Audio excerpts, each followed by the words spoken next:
Ya udah, dibeli setengahnya sumur itu. Ya, kemudian yang milik Utsman bin Affan digratiskan. Semua orang boleh ngambil dari situ.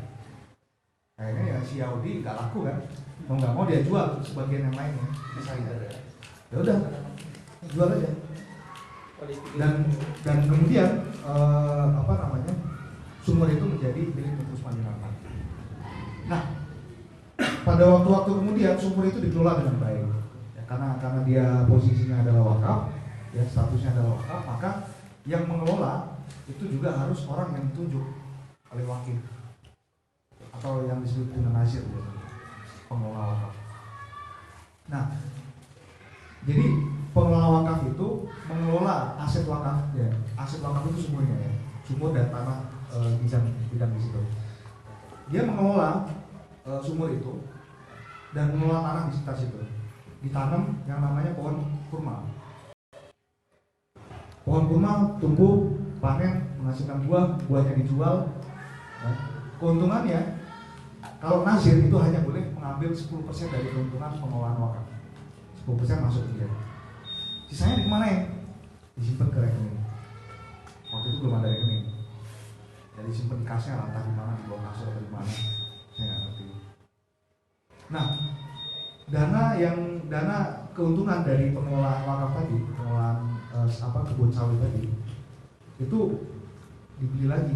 Jadi tanahnya tuh yang tadinya segitu diperluas lagi sama dia, diperluas lagi. Nah, ditanamin lagi pohon kurma, tumbuh lagi, panen lagi, jual lagi. Keuntungannya diambil 10%, masih sisa banyak. Beli lagi tanah, diperluas lagi, terus diperluas.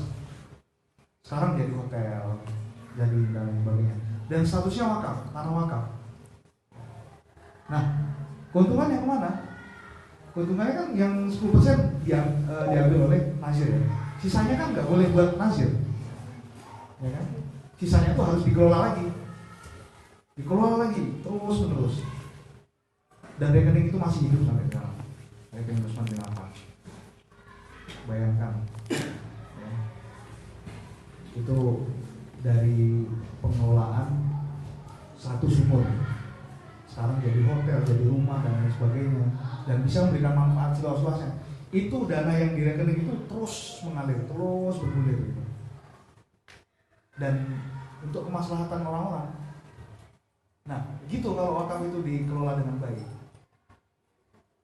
Jadi rumah sakit, jadi tanah dan lain sebagainya. Karena kebutuhan manusia paling besar ya tadi yang saya sebutkan, rumah, biaya pengobatan, biaya pendidikan. Kalau kendaraan itu kan sekunder ya, jadi ya terserah lah dia mau beli ini. Tapi kalaupun misalnya wakaf itu dijadikan kendaraan umum juga boleh juga, lebih baik.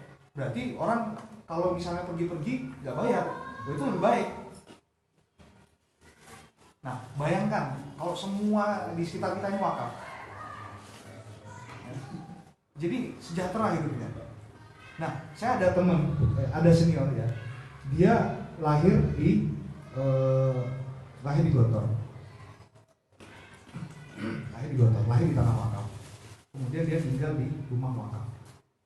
Ya, dia nggak perlu bayar pajak bulanan, dia nggak perlu bayar tanahnya.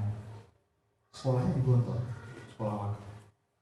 Ya, kalau sakit ke rumah sakitnya Gontor itu, yang di depannya itu saya lupa. Kemudian anak-anaknya di sekolah Gontor juga.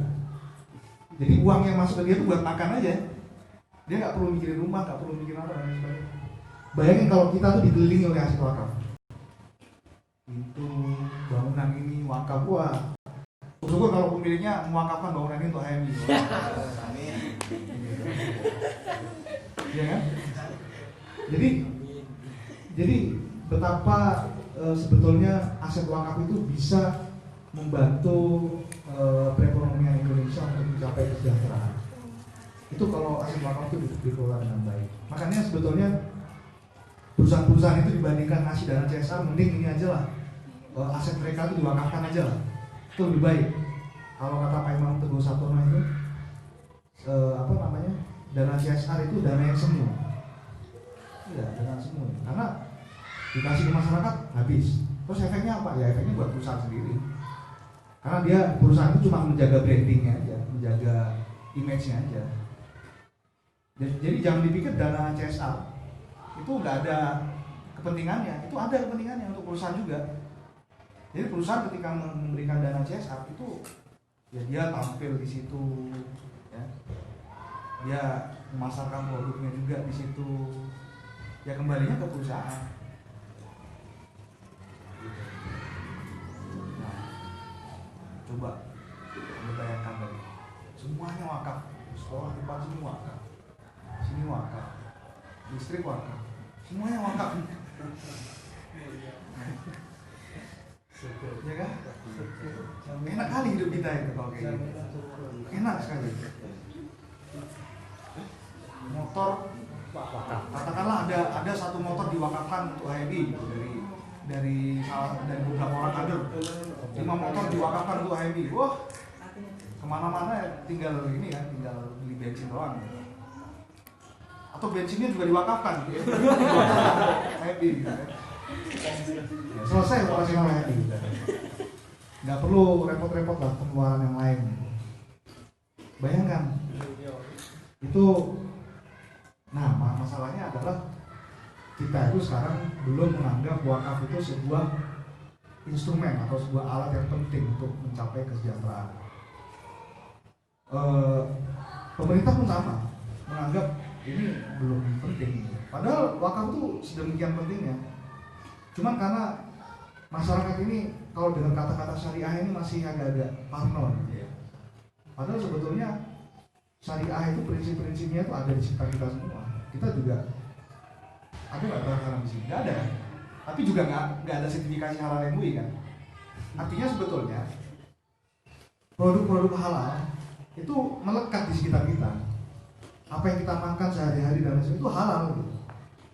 Cuman apa ya butuh sertifikasi MUI? Masa kayak gini aja harus disertifikasi MUI gitu kan? Halal apa enggak ini? Kan nggak perlu ya. Nah, sebetulnya syariah itu udah melekat di kita, udah melekat di kehidupan sehari-hari kita. Cuma ketika itu digaungkan menjadi sebuah gerakan atau menjadi sebuah apalagi dengan embel-embel syiar Islam, terutama ini ya para pendukung pendukung Jokowi yang agak-agak parno gitu. Apa ini syariah ini? Jangan-jangan mau dijadiin khilafah ini negara ini. Sampai di situ diskusinya berhenti. Ya, berhenti. Akhirnya apa? Orang jadi nggak ngerti. Wakaf itu sebetulnya manfaatnya kayak gitu, sedemikian urgentnya. Wakaf, zakat. Nah, baru-baru kemarin itu ada seorang ekonom namanya Thomas Piketty itu menulis buku. Bukunya itu Capital in the 20th Century. Jadi kapital pada abad ke-21. Dia tuh mengatakan akumulasi modal itu terjadi sedemikian masif dan eksploitatif dari sejak kapan gitu sampai abad 21. Lalu solusi